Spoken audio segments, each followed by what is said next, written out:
talk about marriage, relationships, and godly parenting. My name is Ade-Oyinleye.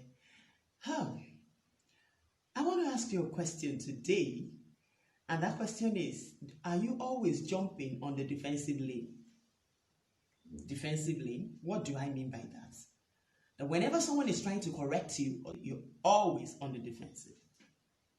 Just put yourself in the other person's shoes. You're trying to correct a friend who has done something wrong. And then instead of responding positively, she looks at you and says, please, that is how I am. Don't just disturb me. Or you even do worse than that. You know, it could be very painful. How much more if it was done to you or to us by our spouse? So back to it. Do you know that being defensive is just a natural way for our brain to react to criticism? Probably you've been a critic, and the only way the brain takes it back to your spouse is that she has started again, or he has started again. He's trying to criticize you. And then instead, what do? They jump on the defensive lane, and then they attack. And they're like, no, just leave me alone. That's how I am. No, we're not. And they are not going to change anything. Or worst of all, they might say, after all, you did the same thing. Or you're doing the same thing. Or you're doing something worse than that.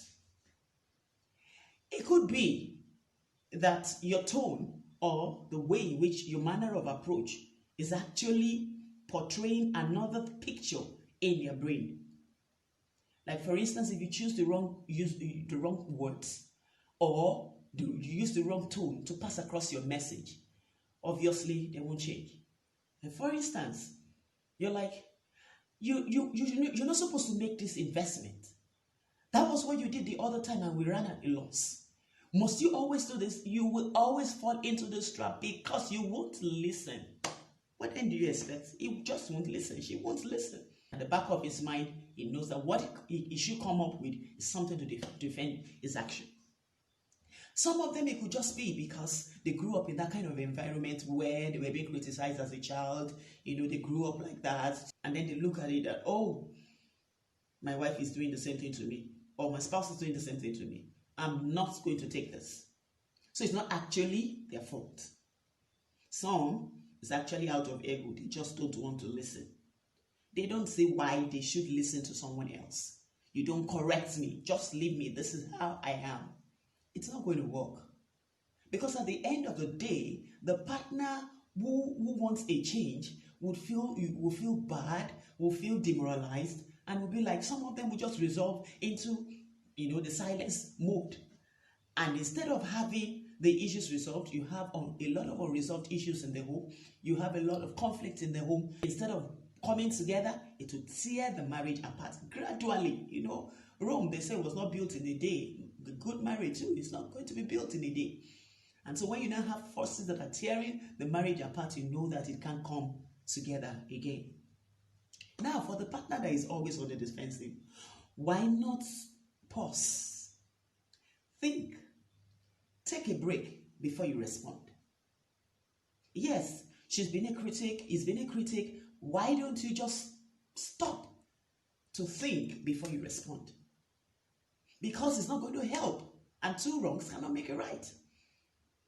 So instead of jumping at the other person, trying to make the person feel like, no, I've done my own part. No, you are worse than myself and all of that. Relax and try to talk things over with your spouse. Okay? On the other hand, you have to look at it that, is she speaking the truth, or is he saying the truth to you? If it's actually the truth, then find a way to work on it. It doesn't matter how it's being portrayed. Yes, it might hurt your feelings, but please work on it. If you work on it, she won't bring it up again. And then, of course, you can now sit back and say, yes, I really want to work on this, but your approach is totally unacceptable. And I'm sure every right-thinking spouse will look at it, oh, I'm sorry, will apologize, and then they will make amends.